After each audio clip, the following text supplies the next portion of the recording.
Good afternoon, everyone, and welcome to the 2021 Virtual Smart Growth Summit presented by the Center for Planning Excellence. CPEX is Louisiana's only nonprofit planning organization supporting community planning needs by, among many other things, developing solar model ordinances in partnership with state agencies.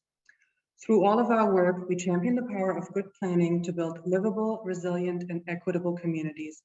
My name is Jeanette Dubinin, and I'm the Director of Resilience and Adaptation here at CPEX, and I will be moderating today's session, The Reality of Renewables, Integrative Practices. Before we begin, CPEX would like to thank our gold sponsor, Hancock Whitney, for sponsoring this session. We'd also like to acknowledge all of our members and sponsors who make this event possible, including our platinum sponsors, Blue Cross and Blue Shield of Louisiana, the Power Coalition, and 89.3 WRKF, and our gold sponsors, American Planning Association, Louisiana Chapter, Hancock Whitney, Louisiana Municipal Association, LaMatz, LSU Ag Center, Smart Growth America, and Stone Pigment Walter Whitman. Closed captioning is provided by AARP Louisiana. There are a few housekeeping items to address before we get started. Today's session has been pre-approved for continuing education credits for certified floodplain managers and certified planners. Realtors, architects, landscape architects, engineers, and lead professionals may self-report credit. To receive credit, please attend the whole session and respond to the polling questions at the end. Please visit summit.cpex.org for more information. You may turn on closed captioning using the button on the bottom of your screen. We are recording this session, which will be available on our YouTube channel and website after the summit. And finally, we're reserving a large portion of the session for a panel discussion between our expert panelists and you, our guests. Please enter your question into the Q&A using the button at the bottom of the screen. You do not have to wait until the end of this session. This year's Virtual Smart Growth Summit is focused on the most pressing challenges of our time: climate change, health, and equity. These areas also present great opportunities for change and innovation as we shape our collective future. In today's session, we will discuss the opportunities in renewable energy as the world has pledged to transition to less carbon-intensive energy sources. The growth of our country, our cities and communities in the last century would not have been possible without oil, gas, and coal, which were the preferred energy sources of the 20th century and continue to be a major source in this century. Throughout the 1900s, fossil fuels provided economic benefits, contributed to national security, and raised our standard of living. Bringing electricity to every home allowed us the convenience of driving and to travel the world in under 24 hours. It allowed for the engines to run that make our clothes and efficiently farm the fields that feed us. Louisiana has and continues to play a significant role in feeding and fueling the nation, building wealth and cities across our nation. But it is no coincidence that the wealthiest nations are also the heaviest emitters of greenhouse gases. Fossil fuels have enabled us to spread out and build sprawling infrastructure. In the past, people settled closer to where they could live and work using locally available resources and creating denser communities. Fossil fuels have enabled us to live anywhere and in comfort at a price we have already been paying through ever-growing inequities, climate change impacts, and poor health for many. Sprawl and dependence on the car have long been recognized as unsustainable, as has our growing demand for energy derived from finite fossil fuels. As we are 2 decades into this century, it is time to make the changes needed to secure energy, to maintain our standard of living, mitigate the impacts of fossil fuel use, and seize the economic and community benefit opportunities. In today's session, we will discuss how renewable energy sources such as wind and solar can help us in this transition. But before we begin, I would like to poll the audience to get a sense of where everyone is on today's topic. First question, how familiar are you with renewable energy and its infrastructure? Second question, do you know what a just transition is? And third question, should Louisiana prioritize renewable energy production? Please make your choice now.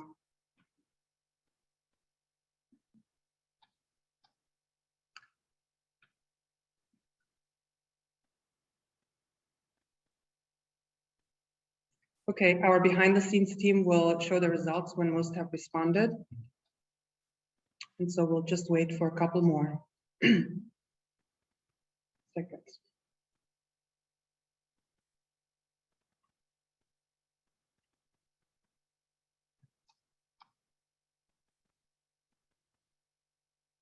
Oh, this is great. So some are familiar, or there's some knowledge about renewable energy and its infrastructure, and people would like to learn more. And okay, we need to talk about just transition. And great, it looks like we need to prioritize renewable energy production. Well, thank you so much for participating in the poll. So even better than the poll is that today we begin our discussion with actually a prelude. And with us today is a special guest and Louisiana native promoting and practicing sustainability. I'd like to please welcome Louis Michaud of the Grammy Award-winning Lost Bayou Ramblers. Very glad to be here. Thank y'all for having me. I'm going to start with a little song. Here's something called La Marée Noire. Wrote this in 2010 during the oil spill we all remember. And of course, you know, disaster can be inspiring sometimes. And here's a song I wrote called La Marée Noire.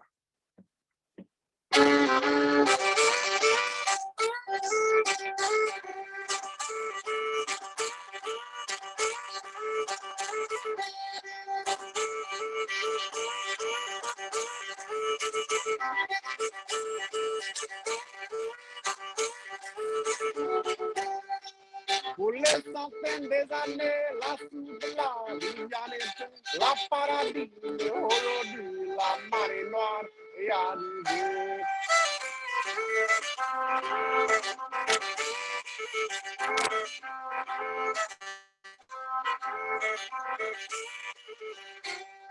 Les trolleurs, les pêcheurs, racontaient la marécage, les chevrettes et les huiles, la marée noire les a noyés.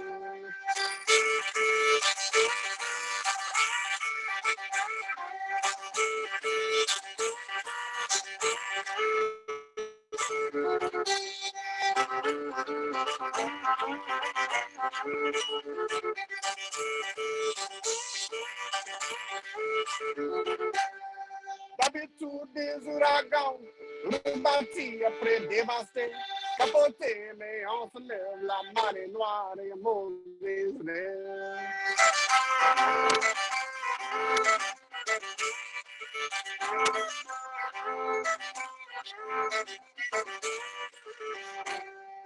Les chlorohuiles après flotter, quand le mèche après noyer, on croyait ne la voir jamais, mais la marée noire est arrivée.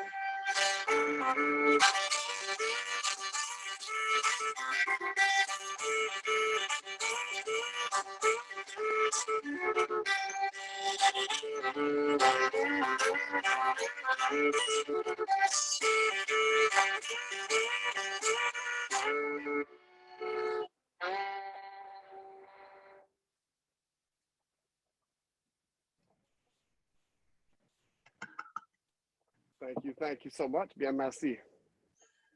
Merci, merci, Louis. Well, thank you so much for this prelude. And we've gotten you because you have also been in the news about some other activities that you have been up to. And so I know you've been quite busy in Terrebonne Parish with Hurricane Ida recovery efforts. Can you tell us what you're doing and why this is important to you? Yes, we came back from our very first flyout tour straight into Hurricane Ida. We were luckily spared, didn't get any wind activity over here in Acadiana, but I had some friends in Terrebonne Parish who lost their roof. One had a tree go through his house. So I got together a group of friends, carpenters, musicians, and we did a very last minute fundraiser, which was really successful, you know, using our music platform. And of course, everyone was concerned about everyone else. So we went down there and did some, you know, brought generators, brought gas, brought water, brought food. We even brought a whole barbecue trailer and fed people and such. And that attracted the attention of Rolling Stone magazine, which ended up writing an article on the operation. And in doing so, you know, we thought about how can we protect people in future power outages and other times of need. And I started the Louisiana Solar Fund.org through a nonprofit called Cultural Research Institute of Acadiana, I founded in 2007.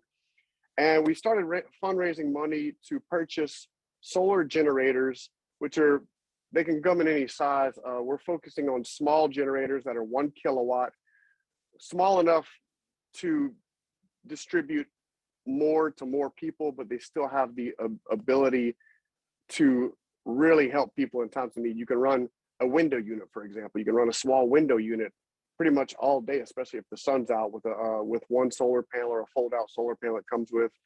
They also make deep freezers. New Use Energy out of Washington is developing these solar generators, and they make deep freezers that run off of 2 panels and a small DC battery.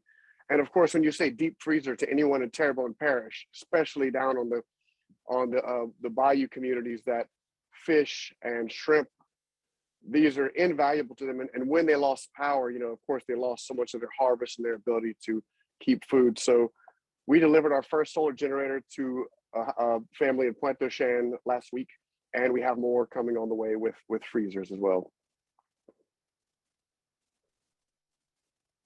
Great. So for those of you interested to support it, it's the Louisiana Solar Fund, and it's available and Googleable online, correct? Correct. Yep. Was it GoFundMe, and it's louisianasolarfund.org. Correct. Wonderful. Well, thank you so much, Louis. This was an exciting start to the session. And I would like to ask our panelists to join us by turning on their cameras and microphone when you introduce yourself. Mayor Terry Wycombe, we'll start with you, and then we'll ask Dr. Jason Beckfield and Dr. Terrence Chambers to introduce themselves as well. Thank you, and thank you for having me today. My name is Terry Wycombe. I'm the mayor of Rawlins, Wyoming. A lot of my experience with the alternate energy sources came from my 8 years as a county commissioner, and that's who I am. My name is Jason Beckfield. I'm a professor of sociology at Harvard University, and I am here because I've been working on a project on energy transition in the Gulf Coast region, meaning the part of the US from roughly Corpus Christi up to the New Orleans metro area. And so of course, Southern Louisiana is a huge part of the case that we're looking at. And it's really my pleasure to be with you today. And I want to add my thanks to Mr. Louis for that wonderful music. That was great. I'm Terry Chambers. I'm a mechanical engineering professor and the director of the Energy Efficiency and Sustainable Energy Center at the University of Louisiana at Lafayette. And I've been doing solar energy research, education, workforce development, and outreach for about 11 years here in Louisiana. And we're trying to do what we can to help promote solar in Louisiana. I'm also the director of the university's 1.1 megawatt photovoltaic applied research and testing lab. Thank you. Thank you so much. I'm very excited to have you all here, and I'd like to get us started to talk about policy, equity, and technology if possible. And I'd like to kick us off with a question for Mayor Wycombe. Like Louisiana, Wyoming has significantly contributed to the US's energy security due to its rich fossil fuel resources. In recent decades, however, wind energy is contributing to Wyoming's energy portfolio. And I would like to ask you to share with us your experience of this renewable energy industry taking off in Wyoming and what some of the challenges and opportunities have been. Thank you. I became involved with wind energy in 2004 when I was elected as a county commissioner. All of a sudden here the BLM had 52 or 3 wind farms being scoped out in Carbon County, and it scared us.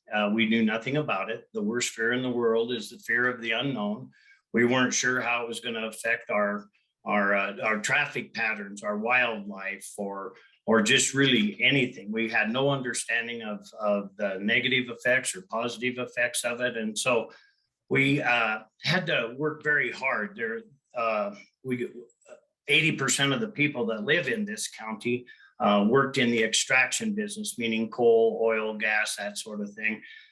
Suddenly, here's what was appeared to be a competing source in our midst, and coal was declining a lot. And the reason for it was the overburden here. Our coal was clean, but it was very deep. And so other places in Wyoming, they could get coal easier. So that was kind of gone. But here came all these wind farms, and we didn't know anything about them. And we realized that they were new to us, but they weren't new to the world. And so we just started doing a lot of research. You know, what do we have to expect? What problems do they bring? What's the good part? What's the bad part? And weigh that out. There was no taxation of them. They paid they were taxed as a piece of equipment, so they depreciated. There was no production tax at that time. They were sales tax exempt. When there was a few of them, it was no big deal, but all of a sudden they're everywhere. And grandma at the end of the block on a fixed income had to help pay for the roads and this and that. So I was appointed as the chairman of the Wind Task Force Committee for the County Commissioners Association in Wyoming. And we were tasked with two different things. One of them is where do they go? What's minimum standards, that sort of thing. We developed a complete set of what we thought were right. I included about 200 people. We got everywhere from the highway patrol, the game and fish, the production people, the ranchers, just everybody, a lot of elected officials, anybody that had any skin in the game was invited to these meetings, and it was tough. There were a lot of people there to stop what we were doing, but you know, we recognize that in every group there's what we call cave people, you know, citizens against virtually everything. And so I had to sort through who's that and who's wanting to help, and ask the cave people to leave, and the ones that wanted to help, please stay, and let's figure this out and whatnot. The other thing was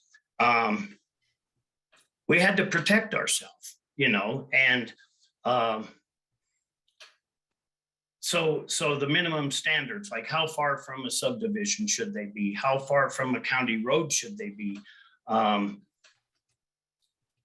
We require now in Wyoming a bond to put them up so that there's money to take them back down when it's time, because we didn't want a bunch of rusty towers standing around. And I mean, there was just a whole slew of things that we presented to the legislature. It took about 2 or 3 years to get it right. We presented it to the legislature, and they changed a couple of words and accepted it, and that's what's in force still today. And that took place about in 2008 area, I think.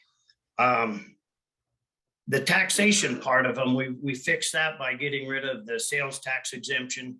And then we did add a production tax, because with coal, oil, and gas, we had a severance tax.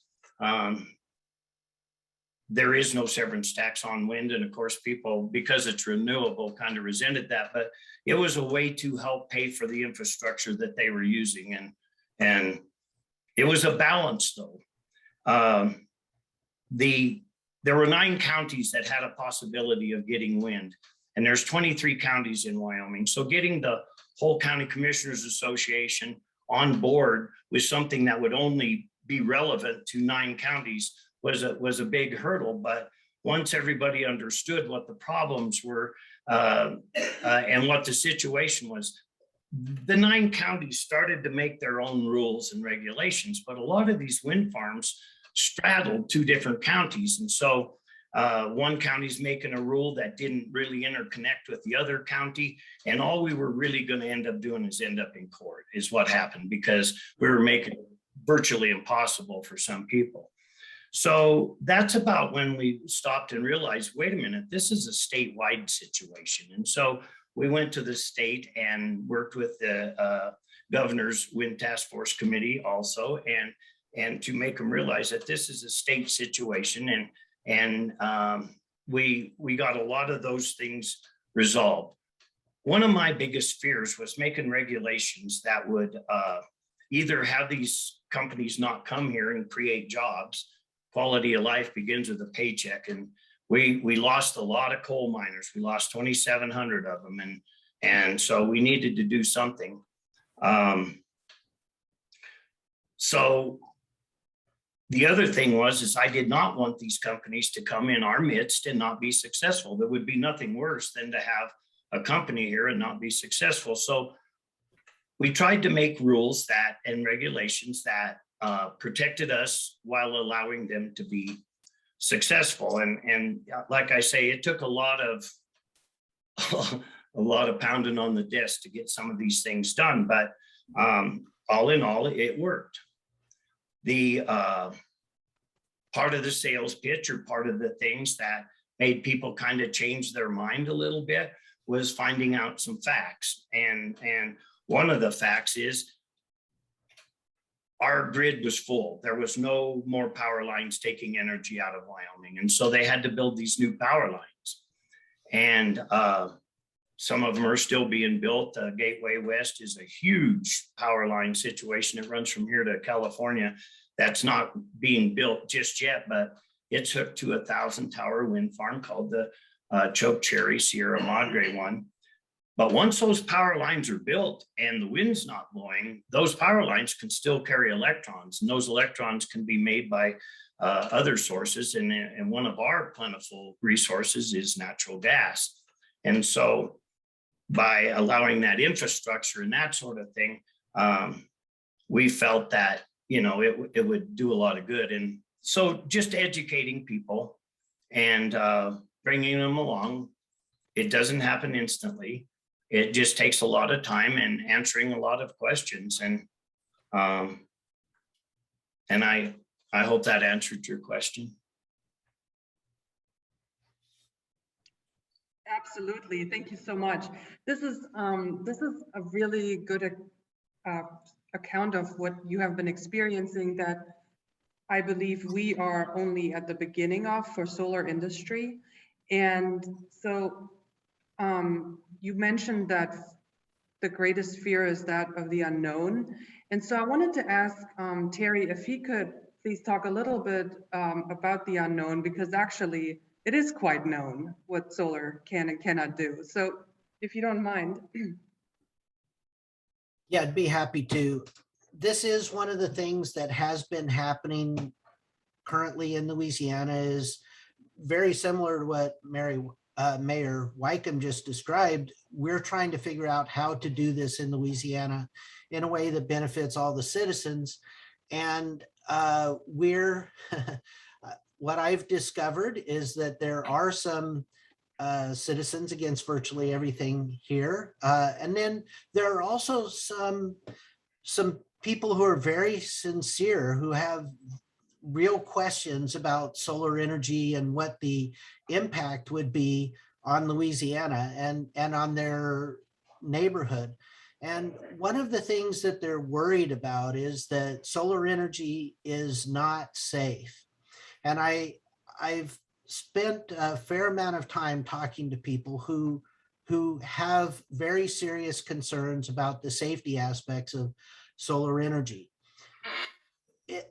And as you kind of alluded to, even though solar energy is new in Louisiana, just as wind was new sometime back in Wyoming, solar is a very mature technology. This is something that's been around for a very long time. And even though it's new to Louisiana, it's not new to the rest of the world. And there have been some of us, even here in Louisiana, who have been studying solar energy for a long time. And so we do know a lot about solar energy and how it works in Louisiana. And we're happy to share that information. One thing that I would say overall is just that when solar energy is applied correctly in accordance with all the applicable codes and standards and industry best practices, it is a safe and effective way to provide low-cost electrical power that also is pollution free. And I've heard a lot of concerns. Will it create toxic runoff that will pollute the groundwater? Well, no, it doesn't. Will it produce EMF radiation that will interfere with medical devices? No. Will it ruin the land so that you can't use it for farming anymore if you want to do that afterwards? No, again. So part of the thing that I feel is important is for us to understand the technology. And I mean, I'm not saying that there aren't valid concerns for people and elected leaders, parish councils and so on who have to wrestle with these issues. How do you balance all the competing interests? Those are all very real concerns, but those are primarily policy related concerns. The technology, and at least in my opinion, the technology does not have to be the source of the concern. Thank you very much. We actually already have a question from the audience. The question is that Mayor Wycombe mentioned that 80% of the population was employed by fossil fuels before wind, but coal was on decline. Did folks see wind as a job opportunity or a threat to their job? How were you able to let them see it as an opportunity, and were there any incentives you provided? The fact of the matter is coal left, and it in a very short time it went from a big employer to nearly nothing, and that was also in the early 80s. And so there wasn't a choice of sticking with that job or switching over or whatever. Wind energy does not provide a lot of jobs. For instance, this 1,000-tower unit that's going in south of town, it's going to require about 3,000 people to construct this thing over a period of years, and then it's going to take about 100 people to run it.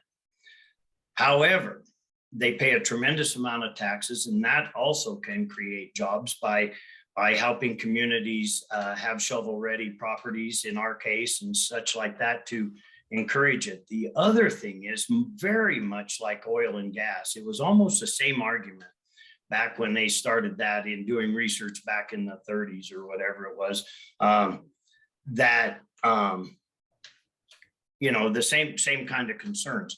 What happens is what's happening in our town is a lot of the people that are working on these wind farms have created jobs in town, at motels, at restaurants and such like that. They buy parts at a parts house. I worked at a car parts house. I'm retired and I do whatever I want, but I was working at a parts house for a while, and a lot of our customers were wind energy customers and that sort of thing. And so all these peripheral businesses will come along. It's not black and white. I quit going in a coal mine today, and tomorrow I'm gonna be 300 foot in the air fixing something. That isn't the way it goes. But when you're building the roads to an oil facility is the same as a road to a wind farm and such like that. And so the transition is a little rough. It really is. It takes two different minds to do that. In Hannah, Dad worked at the coal mine. When you got old enough, you worked at the coal mine. And then all of a sudden, there's no coal mine. Now, what are you going to do? And so I think one of the things we could have done a whole lot better is encourage our local colleges and stuff to start training people in this technology. And I think, there were several of us really pushing that direction. And there was not a lot, but there was resistance to that. A lot of the workers that do the technical part of these things have to come from other places because we have not done our job and trained them. So part of it is be proactive,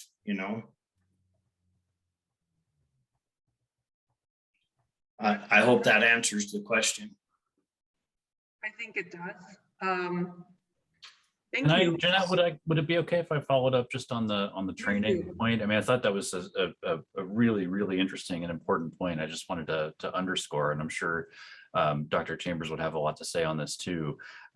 We found a very interesting model for a training consortium around energy transition that's in the Ohio, West Virginia, Pennsylvania neighborhood. It's an organization that's called Project Team, and they take a very employer-led approach. You know, their philosophy of, you know, developing a training consortium is to group together employers with schools of all different kinds, you know, from high schools to, you know, community colleges to training institutes to four-year, you know, universities, as well as policymakers, particularly education policymakers, because they have the control over which kinds of certifications work for which kinds of jobs and, you know, licensing rules and all of that. And they take the approach of really putting the jobs first and saying, well, okay, we have, you know, this kind of demand for these jobs. And so let's start there and then work backwards from that and think, okay, what are the training things that are necessary to make that happen? What are the policy measures that are needed to make that happen? And they've had a fair bit of success. You know, so one of the things that we do in our energy transition report is to highlight them as a model, you know, for the kinds of efforts that could happen in Louisiana. And interestingly, I was talking with some people in the Lake Area Industrial Association, and they've actually got a pilot training program around carbon capture and storage, which is a very interesting effort, very much along these lines. We do have a college in Laramie that has worked with some of the companies and is offering some training in that area, but I wish we would be more forward thinking like what you just described. That just didn't happen here in time.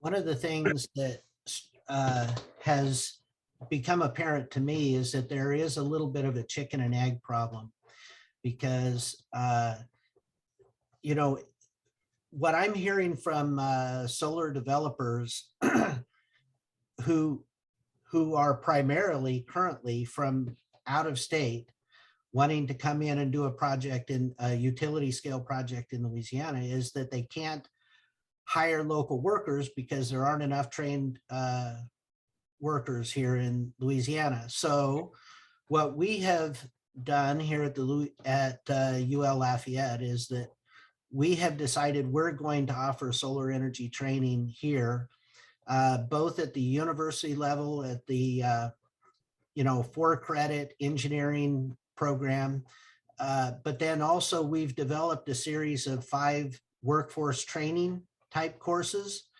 that will allow working professionals who want to enter the solar industry to come take our class and get trained, not only to learn in the classroom, but we're also in the process of building installer training facilities at our solar lab.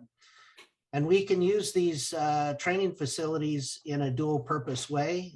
We've made everything modular so that we can run experiments on them for so long, run an experiment, and then we could use it for a training class later. So we have that ability to offer those solar classes here at UL Lafayette, but we need, but the demand for those classes is not really there yet.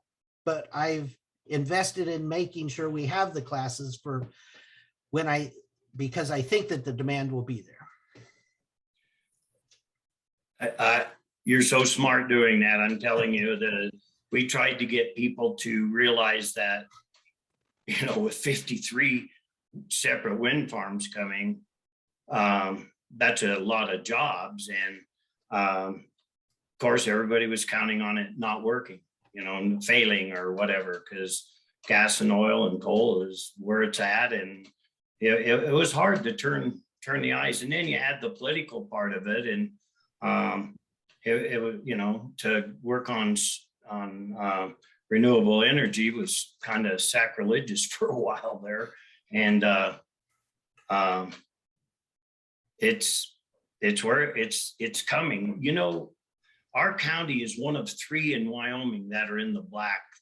The other 20 counties are in the red. And the reason is because the 3 counties that are in the black have wind energy. You know, that has changed a lot of people's minds about it. But it's like anything else. When you're trying to do something, there's a lot of naysayers. And then when it's a success, of course, they run out in front and want to lead the parade. But I don't even care how we get there. You know, just it's been good for us. We had a question about whether Rollins or your county sells renewables as part of the energy mix, together with fossil fuels, I assume. And then a related question is, and this might be for everyone, what do the wind energy and solar energy do when they do not have both supplies? And the question is specifically like Texas and their problems during their recent ice storms, no wind and no sun. So what then? I know that wind needs to be backed up. When the wind doesn't blow, you have to have something to backfill it with. You can't backfill it with coal because coal plants can't be turned on and off. They have to be run at a steady speed, or else it's much like your car. They're not efficient and they're dirty or dirtier or whatever. And so you can't just turn them on and off. And so when you backfill these renewables, you have to do it with things like natural gas. You can turn it on and turn it off cleanly. The other thing is there's sometimes when you're making electricity and you don't need it. So you shut the wind towers off. Well, what's happening now, and they're doing it every place, and they're going to start doing it here, I'm just sure of it. And that is they take that extra electricity and turn it into hydrogen and then use that in some other fashion. There are all kinds of batteries that you might say that, you know, pump water uphill, or, you know, there's just all those different sciences. But I believe we're going to end up with hydrogen production is what I truly believe. But in Texas, I'm telling you, there's not a lot of places colder than Wyoming in the wintertime when the wind's below 60 below wind chill factor. Up to 80 below wind chill factor, and our wind towers work fine. I think what happened in Texas, to be honest with you, they just didn't have that winterization or protection. If you're ever in Wyoming and there's no wind, which you might come here and there's no wind, the towers will be turning very slowly. They're almost not even detectable that they're moving. Well, one of the reasons that happens is they're using electricity actually, and they're run by motors, and they keep them running so that the transmissions stay oiled, so that if all of a sudden here comes the wind, they don't take off dry and burn up. One of the largest users of electricity for carbon power and light is a small electric company, is the wind farm. They use more electricity than the houses they supply. But that's just to keep them heated, and they do have heaters in them and stuff. And what I think happened in Texas, and of course I have no clue, no facts to back it up, but I think they just didn't come with a weather protection. You know, like cars in Wyoming, you have a plug-in heater. When you're in Texas, you probably don't use that plug-in heater. That's very much what I learned from talking with people in Texas, Mayor Wycombe. I mean, it seems to be the case that the lack of winterization actually affected all energy sources. So, you know, was it a problem for renewables? Yeah, absolutely. Was it also a problem for natural gas? Yeah, unfortunately it was. And it has a lot to do with the grid infrastructure and the fact that it's just not winterized. The intermittency issue, going back to that one with renewables, is one of the reasons why I'm very interested in geothermal power opportunities for the U.S. I think this is a massively underutilized resource, and the Earth is hot all the time. If you go down far enough, and so that would not be affected by that. And I also want to echo what you said about hydrogen. Given the vast energy infrastructure in the Gulf Coast region, hydrogen is a really good opportunity, both for transmission and storage. And one of the nice things about it is that it can operate within the existing natural gas pipelines. For instance, I know the Williams companies is working on hydrogen blending into natural gas pipelines, and of course there are a variety of realities with the physics that you have to deal with. It's not easy, but it's doable. An interesting thing is that tomorrow morning I'll be having a meeting with one of our leading Louisiana utility companies to discuss hydrogen. And so that is an issue that is coming to the forefront, I think, of our utilities. They're starting to think about that. Absolutely. And some other things, like I noticed some questions in the Q&A. Are there any plans to pair solar and EV charging in Louisiana? That's also something that's being looked at. It certainly is possible, and there are yes, that is something that is possible. Let's see. There's also a very interesting opportunity around battery technology. We did some economic modeling in the larger study that my case study of the Gulf Coast was a part of, that showed supports for domestic battery production could have a really big impact. Not only on the energy delivery systems and energy reliability and energy prices, but also, of course, on employment and greenhouse gas emissions. Yeah, it's an ever-changing thing. There's so many technologies out there. It kind of depends on your resources. We don't promote deep sea fishing here in Wyoming, as an example. It's not one of our resources. So it kind of depends on where you're at, and like, is it a good idea to put solar energy? Well, it depends on what that land's being used for now. And then there's also the personal property rights thing.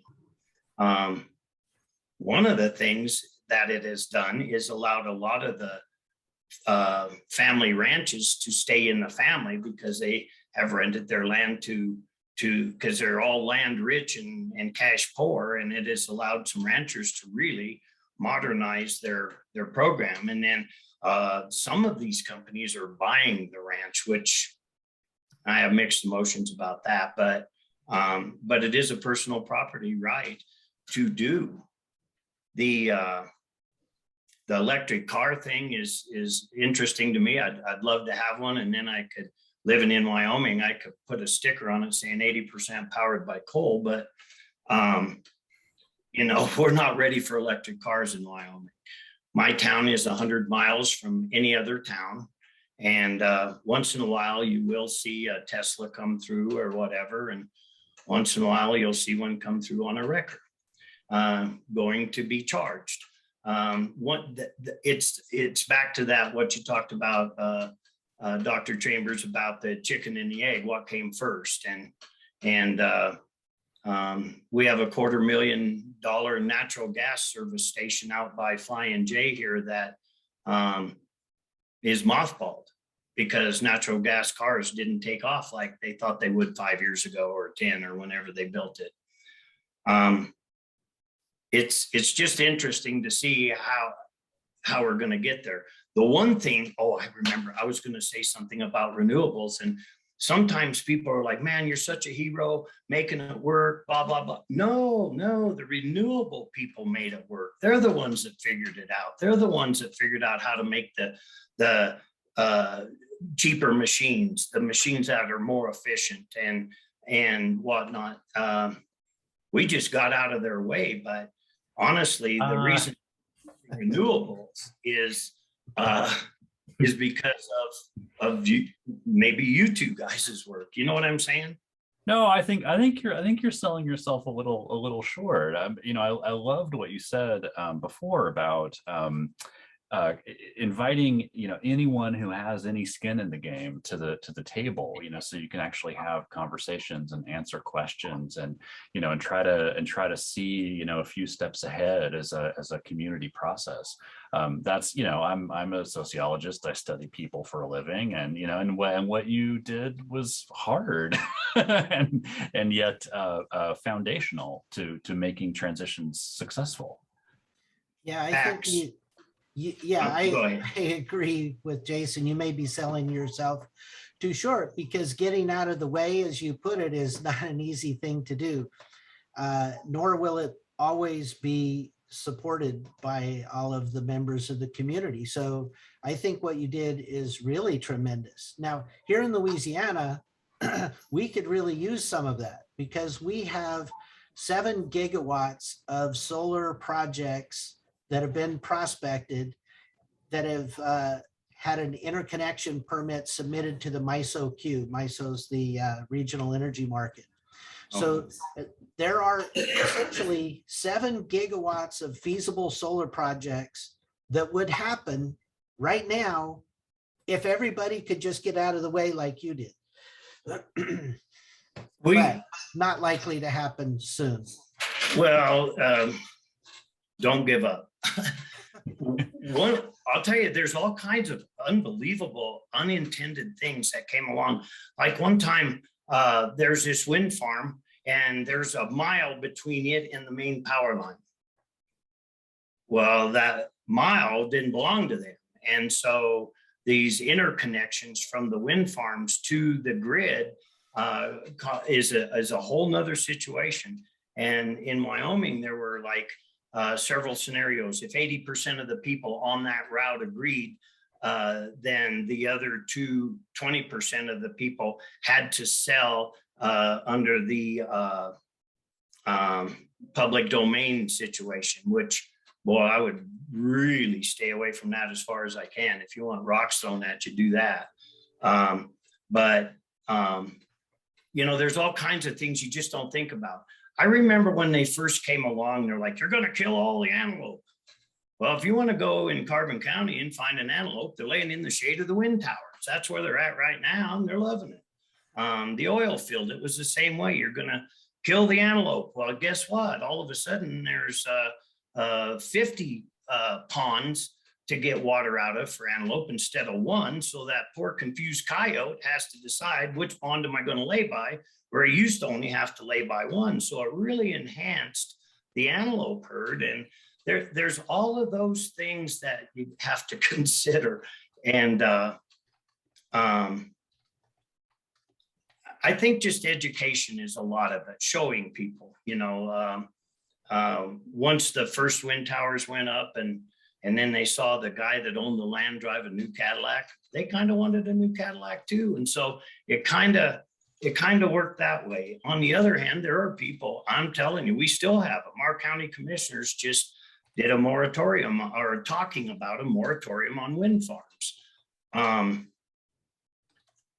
I think a lot of it has to do with they all inherited ranches and they don't need a job.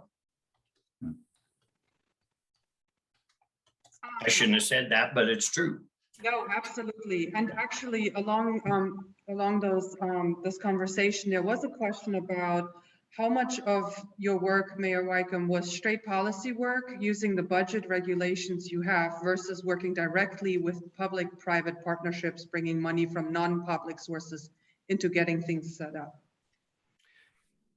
You know, we never did mix the public and private, because if you want a problem, do that. And it can be done, but it wasn't in the stars for us. there's two kinds of utility companies in our midst that are doing wind energy. The public utilities, Rocky Mountain Power is the name of our current one. They've had several names, but that's what they go under now. And so, you know, they didn't care if we raised taxes because they just add 10% and put it on your bill.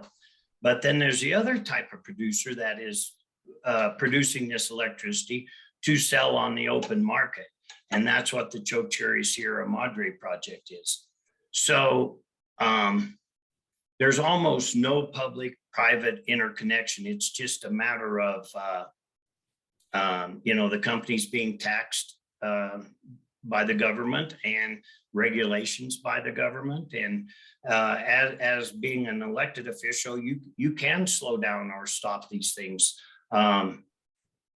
You can, but every time you say no, you're saying no to a few jobs and you're saying no to some tax and stuff like that. And it's the right thing to do, I guess. I'm not, when I turn on my electricity, I don't care. If the light comes on, I'm good. I don't care whether it came from wherever. The amount of solar and renewables in Wyoming that we use is quite a bit. Rocky Mountain Power is one of the largest either builders or leasers of these wind farms so far.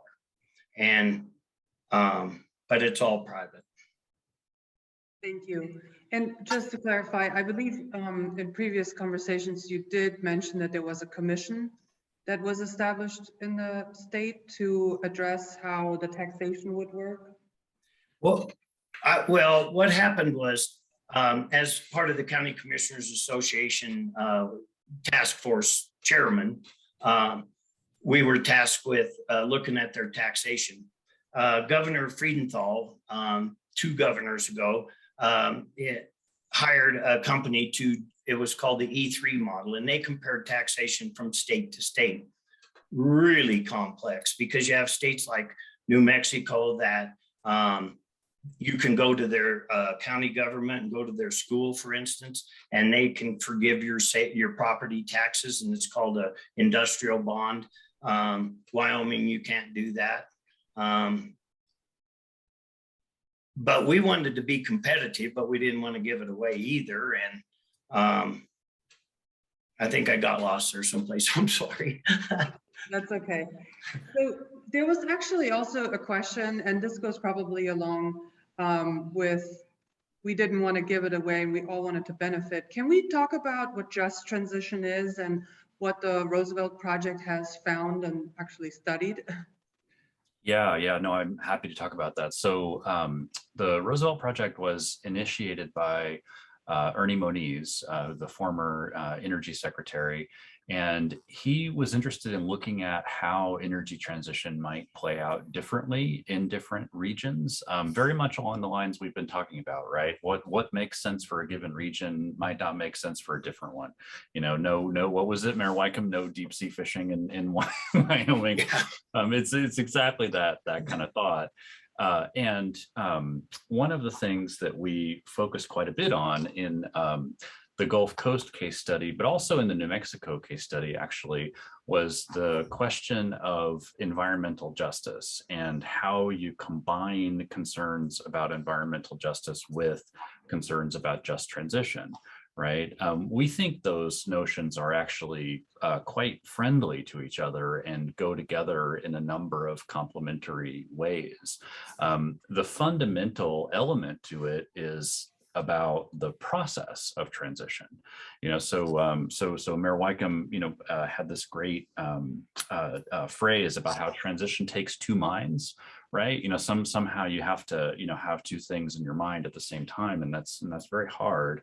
But one of the things that helps in having those 2 minds and in figuring out how, you know, one mind moves to another one is including people in the process of decision making. And so we make a big push in our case study, and I'll send the link to that in the chat, for the importance of something like a citizens transition assembly that exists in other parts of the world. One of the models for energy transition that we've observed elsewhere is, some places are setting up a specific government, organization that's meant to take charge of energy transition. And we didn't think that would be a great fit for especially politics around the Gulf Coast. I don't think too many people in that part of the world are clamoring for more government. But what might make more sense is something along the lines of what the Louisiana Foundation supported among communities dealing with water-based problems. And they had a very interesting strategy for pulling everyone to the table. So the way that we would apply this to the energy transition discussion, kind of shifting, or not shifting from, but adding to, coal, oil, and gas production, adding to that solar production, wind production, even tidal energy, hydrogen, possibly geothermal, and in your more, radical scenarios. We argue that at the decision-making table, needs to be the people who are currently working in, coal, oil, and gas, and have very real concerns about the implications of this transition for their lives. But it's not just about, having them at the table because they might be concerned or they might have worries. It's also because they have a tremendous skill set, right, that is very valuable for thinking about how a transition might play out successfully and what exactly are the pathways and how can skills in one sector, support the development of another sector, right? And we also think with the addition of new forms of energy, comes a big opportunity for including environmental justice, frontline and fence line communities that have tended to be left out of decision making around existing petrochemical facilities, right? But those folks too, the reason to include them is it's not only to address concerns, but also because creativity results from bringing people together in new ways, right? That's where you get new ideas, new combinations of old ones. The first meeting that we had, I was told that we should start with 6, 8, 10 people and then build that team out. And me, I didn't do it that way. The first meeting we had over 200 people there. I don't know if everybody could do it or everybody would even want to do it, but I immediately realized that part of my complaint, part of the reason I even ran for election was that this is what we decided. Terry, hope you like it. Well, wait a minute. I want to see the sausage be made. I want to know why you came to that decision, because I don't know if I agree or not. If you and I get different information, we're going to come possibly or probably to different conclusions. During also saying that is if you explain why you think how you think and I explain how I think, possibly I can bring you closer, or I can come closer, or we can shake hands and say, hey, we disagree, and go do something else. My goal was to do it way fast, which didn't happen. And but I don't think I slowed it down by including everybody. Highway patrolmen, game and fish, the oil companies, the gas companies. If everybody got to say something, then they didn't feel so left out. And it was very interesting. At the first meeting, I had one guy stand up and say, Chairman Wycombe, the way that you are taxing us right now, and you're talking about adding more taxes, makes it very impossible for us to do business in your state. And so, of course, my question to him is, what are you doing here then? Go someplace else. You have to hold your line. You cannot lower your standards. You have to, you can give, there's plenty of room is what I'm trying to say. It doesn't have to be all one way or another, but I felt like including more people got it. And when we took these both the taxation and the minimum standards to the legislative committee, you could have blew me over with a feather. There was not one person, every single person got up and said they didn't like it, which means we got it perfect. There wasn't anybody that stomped their feet and said, this will run me off, this will chase me off. They're like, we don't like it, but we can accept it. Well, I don't think we would have got there if we would have started with 10, because then it would be us versus them and all that sort of thing. So the more inclusion you can have, the better. And out of that, some of the people that were really not positive about this, as you mentioned, came up with some of the very best ideas. So more inclusive works.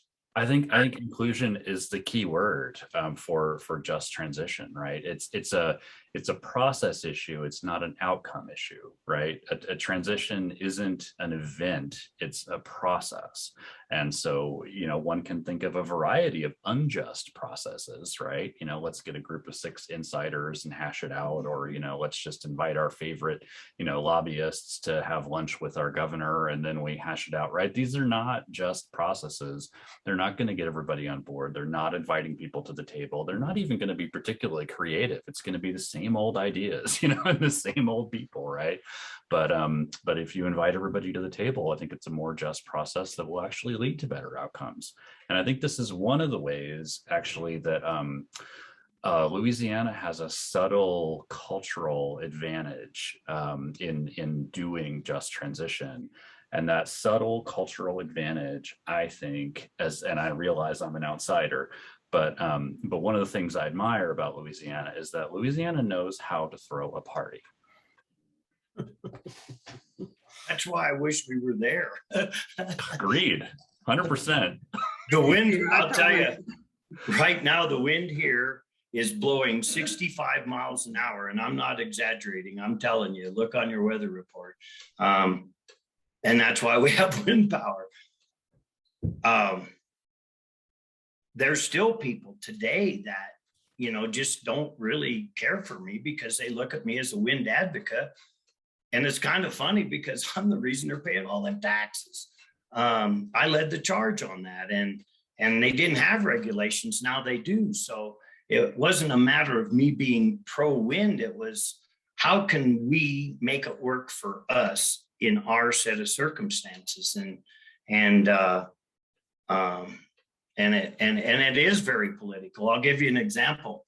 The last election there, I lost by 24 votes. And I lost by 400 out of one town out of the 10.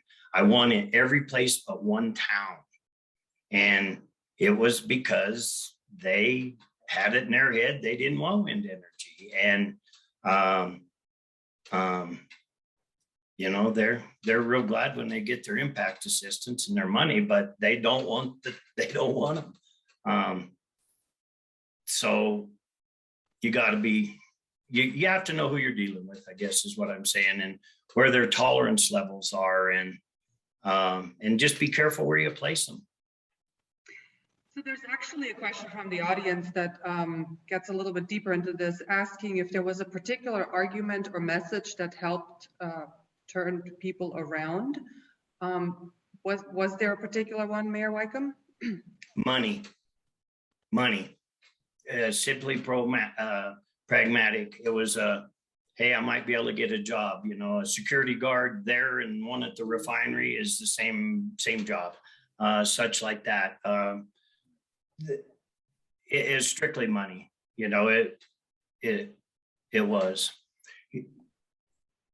You talk about clean energy, and I just feel obligated to say this, but those wind towers are made in foreign countries. Most of them, or a lot of them are, the Suzlons, and some of them are, and they're probably, the parts are made on a metal lathe that's probably powered by a coal-fired power plant, and then they're put on a diesel ship, and they're brought it halfway across the world, and they get put on a diesel truck, and then they get hauled to the site, and then they get stood in place by a diesel crane, and there's 300 gallons of oil in each one of them, and they have to be changed once a year. So the 1,000 towers is going to have 300,000 gallons of oil every year that's got heavy metals in it that needs to. Are they green? They're not purely green energies. I mean, are they cleaner? Yeah, but it isn't. They're not ice cream cones out there. They're wind towers. They're. You have to just understand them for what they really are. And when you start representing them, just be accurate about it. You know, if there's a downside, tell the people about it. You know, just be honest with you. When they first started building wind farms here, we heard all kinds of stories. Gosh, a couple of these people were so abrasive. I couldn't even hardly deal with them. And all of a sudden, this one company came along and they started out with, "Why are you so darn ornery?" It's because I want answers. I don't know. Yes, you do know, or you wouldn't be in the business. And if you don't know, I don't want you here. And that sort of thing. And we have one company that paid these bird biologists to set up on the hill with binoculars and then run a radar. And then they would say that's a sparrow. And then they would learn their signature on the radar. And so they started studying all the birds because of the bird strike situation and some of those problems that go with wind farms. I'll tell you what, one of the byproducts of it was they've always managed the sage grouse by a study done on the Kansas prairie chicken. Well, that's like learning to manage elk by studying deer. They're two different animals. This company came in and they put collars on some of these sage chickens and they thought they ran in about a 50-mile circle. That was what the total belief was, that these birds never get 50. Some of them are 300 miles away right now. They did all of their research, and of course it's taken 10 years or something, but they have really been a service at whether they build the wind farm or not. Just the information we got for the wildlife is extremely helpful. So this gets a little bit at, or in one way, to the benefits that communities can have from this industry setting up and increasing in your area. There is a question about the benefits to community scale renewables, and also if in Wyoming, the wind energy has helped reduce the household energy utility bill. Is that a direct benefit right now? Well, our energy bills are, of course, we get our energy from an energy company, and then they go to the commission every year or whenever and ask for raises and this and that. And they're pretty much set up on a cost plus basis. So to be honest with you, I don't really think it has really kept our electricity bill down. I really don't think so. Yeah. That's one of the things in our modeling that we noticed is because we, in setting up the model, we tried to get a real set of baseline conditions, and so we looked at trends in various prices over the last 5-10 years to get a sense for trajectories, and it seems like the costs are coming down very, very fast. For the more established renewable technologies, so for wind and solar primarily. So what we're seeing today might be pretty different, from what we're seeing in a few years. Well, I own some land in Arizona, and we were it's off grid, and it's gonna be totally solar and this and that. I can tell you, just in the last few years, me watching it, solar panels have become way more efficient, and they're way less money also. And the same with the wind towers. I guess they're considerably cheaper.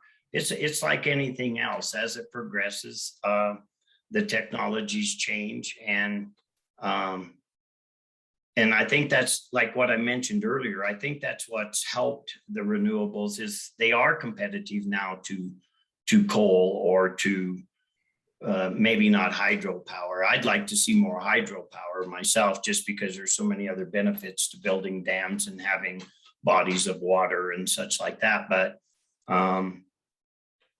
and we have rivers here. That's another we have that resource, and so I'd like to see a little more of that. But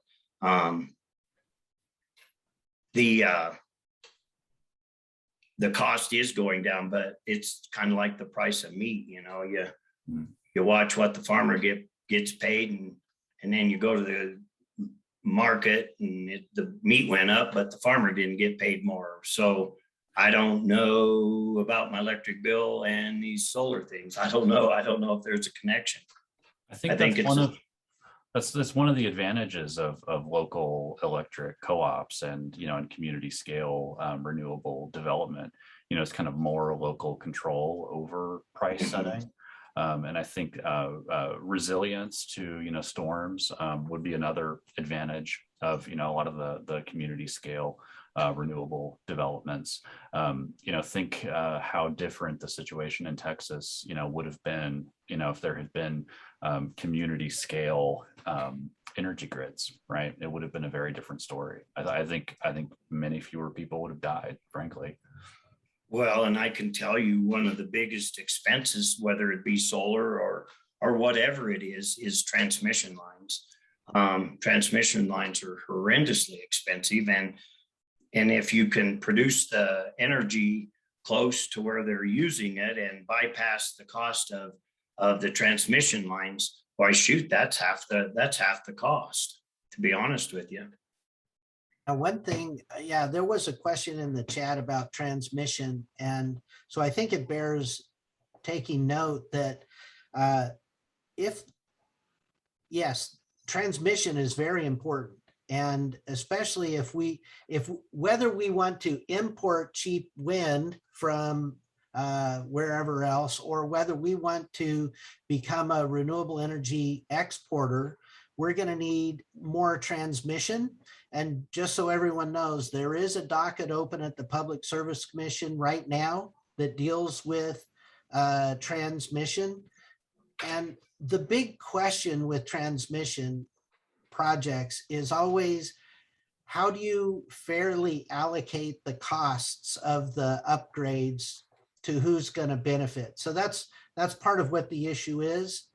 And so I would encourage everybody to pay some attention to the docket that's open right now on this issue. And there's even been a motion to withdraw us from the MISO market over this issue. So it's something that is very relevant, very important right now. And I would encourage everybody to perhaps sit up and pay attention to that issue. I'm sorry. We maxed out on our energy production. We couldn't produce anymore because there was no way to get it out of here. And that's why we're seeing these new transmission lines. One of them by Rocky Mountain Power that goes pretty much over to Utah from here. And then the one for the Chokecherry Sierra Madre project is going to drop down through Las Vegas and then on down to California. That one's not a public utility. That's a whole different situation. But transmission is a challenge too. And when you start pushing that electricity farther away, it's a problem.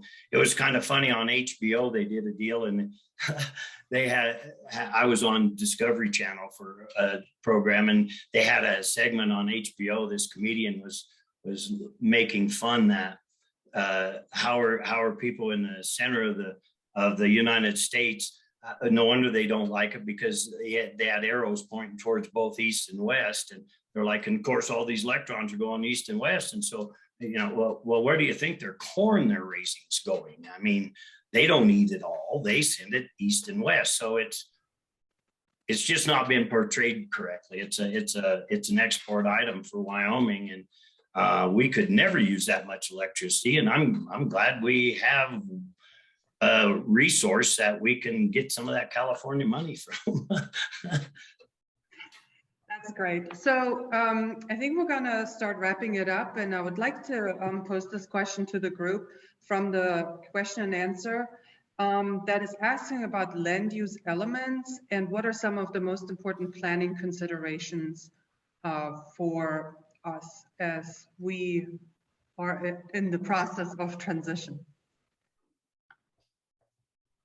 I don't know what you guys have. I don't know. I'm just not familiar with yours. with ours, most of our consideration was multiple land use. You know, people like to hunt and fish and that sort of thing. And the other thing is wildlife corridors and wildlife and habitat and that sort of thing. And that is probably the number one consideration on where they should be or shouldn't be for us. And also with regard to a particular proposed solar installation, for example, the setback should be considered, whether there's going to be visual barriers, that should be considered as well.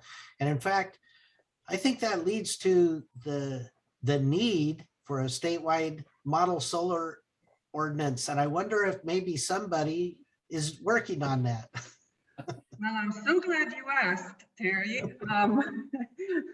The Center for Planning Excellence is indeed working with DNR and stakeholders on beginning to develop a model solar ordinance to certainly provide the guidance to our communities and for where and how solar farms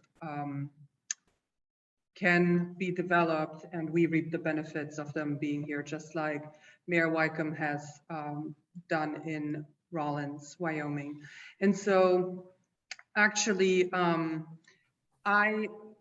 I wanted to thank you all so very much for this conversation. And I know we discussed a lot. And so I would like to ask you if you could briefly, or in however many sentences you like, just give a key takeaway for our audience from your perspective as it relates to today's discussion. And let's start with Jason. Yeah, thanks, Jeanette. You know, thanks for hosting this. You know, and it's just been a fun conversation. These topics are so important, especially today. I think a takeaway for me, and this might sound strange, but a takeaway for me is actually about respect.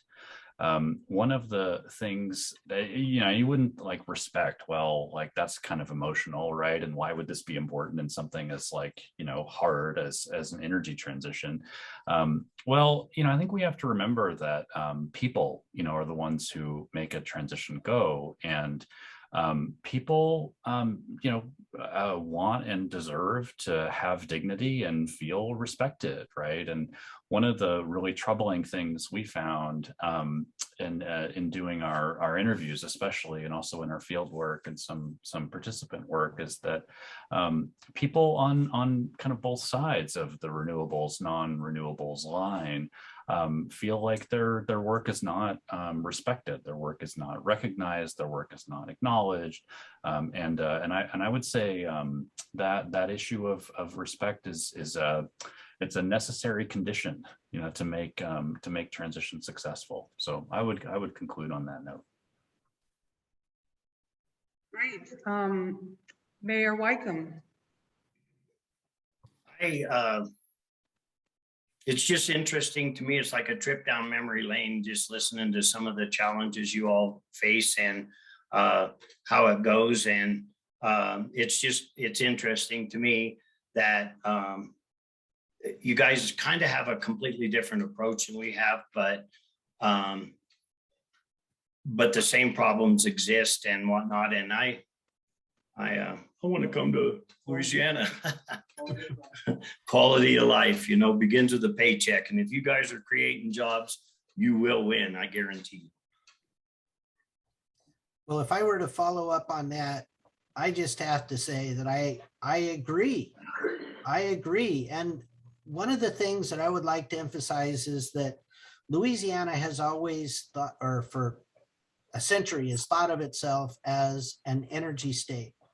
Well, the energy market is changing whether we like it or not, and we want to still be an energy state.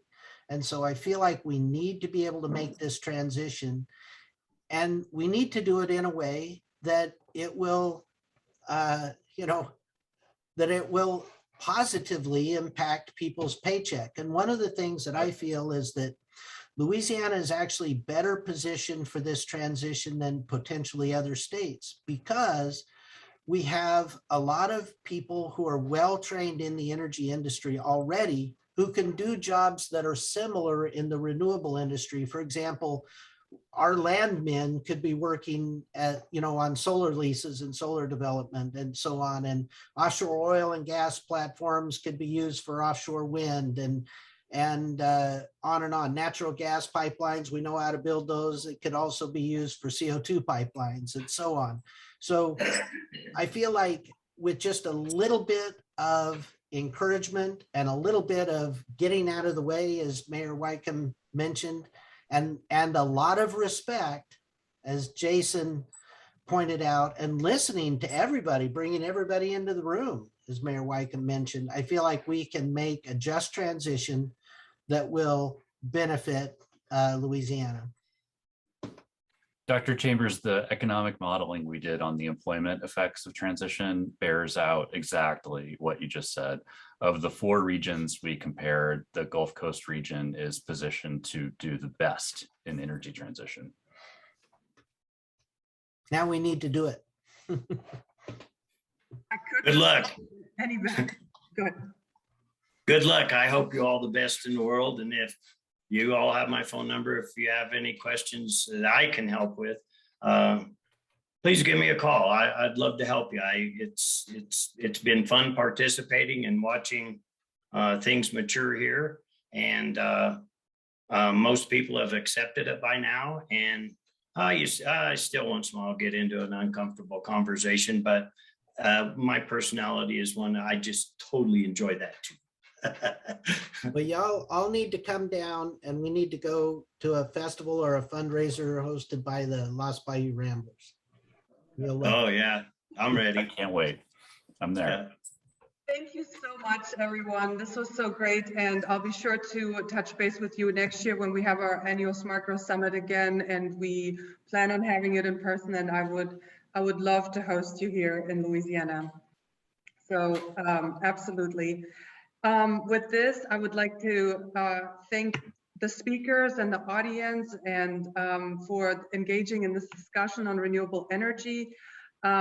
Speakers, Jason, Terrence, Mayor Wycombe, you may turn off your camera and microphone at this point. And I would actually continue to like to hear from the audience and do the poll again that we had at the beginning of our session to see just a little bit how we did with this session. So here it is, same questions. How familiar are you with renewable energy and its infrastructure? Do you know what a just transition is? And should Louisiana prioritize renewable energy production?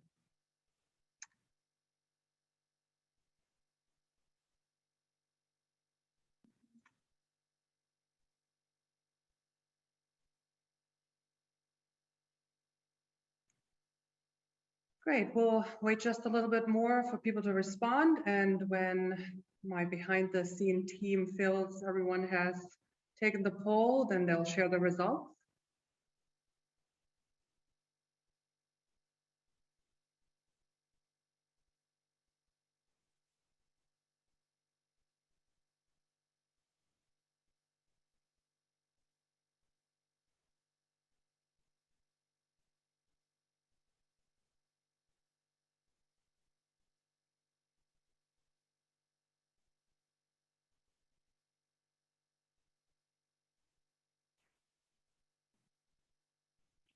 Great, that's so wonderful. It looks like we've made some progress on uncovering what just transition is, and also had a little bit more people come talk about prioritizing renewable energy production. Well, thank you so much. Remember, if you're a certified floodplain manager, please fill out the survey that will appear when you close the Zoom window so that we can help you get that continuing education credit. And other than that, I will share some information about tomorrow's session that you cannot miss. It was my pleasure to talk with the speakers here today and engage with the audience. And any questions that are not addressed today, we will post in this session's Q&A forum. And we hope to see you at our next session of the CPEX's Virtual Smart Growth Summit tomorrow at 10 a.m. Central. when we will feature Modernizing Mobility with People First Practices, where Christopher Coase will share what's on the horizon for how the federal government will fund mobility and transportation projects in the future as we break the silos between climate change adaptation, mobility, and equity. Veronica Davis with the City of Houston, Texas, will share how the city reimagined their infrastructure and policies following a historic natural disaster. And attorney Mark Stodola, former mayor of Little Rock, will describe how promoting and installing micromobility infrastructure helped revitalize the neighborhood's economy. Baton Rouge Metro Council member Rowdy Goudet will moderate this session. And then the session you just attended and the entire Smart Growth Summit is made possible by our sponsors and CPEX members, and all contributions help keep this educational opportunity accessible to all.